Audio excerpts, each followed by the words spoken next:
महाराष्ट्रातील सांगली मधील कल्पद्रुम मैदानावर साकारलेल्या अयोध्या नगरीत संपन्न झालेल्या श्रीराम कथा आणि नाम संकीर्तन सोहळ्याची आज समाप्ती झाली। या भव्य दिव्य समारंभाच्या आजच्या अखेरच्या दिवशी हरिभक्त परायण श्री गुरु भागवत महाराज सवरे, श्री क्षेत्र पंढरपूर, श्री गुरु आंबेकर आजरेकर फड प्रमुख यांचे सकाळच्या सचवरे महाराजांच्या संपन्न झालेल्या या कार्याच्या कीर्तनासाठी भाविक बंधू भगिनींची मोठ्या संख्येने उपस्थिती होती। त्रात काल्याचे कीर्तन संपन्न झाले। संपन्न झालेल्या या काल्याच्या कीर्तनानंतर सर्व भाविक भक्तांना काल्याच्या प्रसादाचे वाटप करण्यात आले। यानंतर श्रीरामाच्या पालखीची भव्य मिरवणूक काढण्यात आली।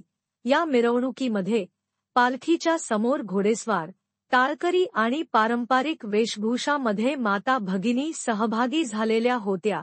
तसेच या मिरवणुकीमध्ये शालेय विद्यार्थी आणि विद्यार्थिनी सुद्धा सहभागी झाले होते। या श्रीरामाच्या भव्य दिव्य मिरवणुकीमध्ये एक भगवे आणि भक्तिमय वातावरण निर्माण झाले होते। श्रीरामाची पालखी सभास्थानी आल्यानंतर भक्तजनांनी उघड्या खेळून आपला आनंद व्यक्त केला। यानंतर सांगली नगरीतील मुख्य रस्त्यावरून श्रीरामाच्या पालखीची मिरवणूक काढण्यात आली। या निवडणुकीमध्ये पालखीच्या समोर घोडेस्वार, पारंपरिक वाद्याची पथके, पारंपरिक वेशभूषामध्ये सहभागी झालेल्या माता भगिनी, शालेय विद्यार्थी आणि विद्यार्थिनी तसेच भाविक भक्तगण मोठ्या संख्येने उपस्थित होते।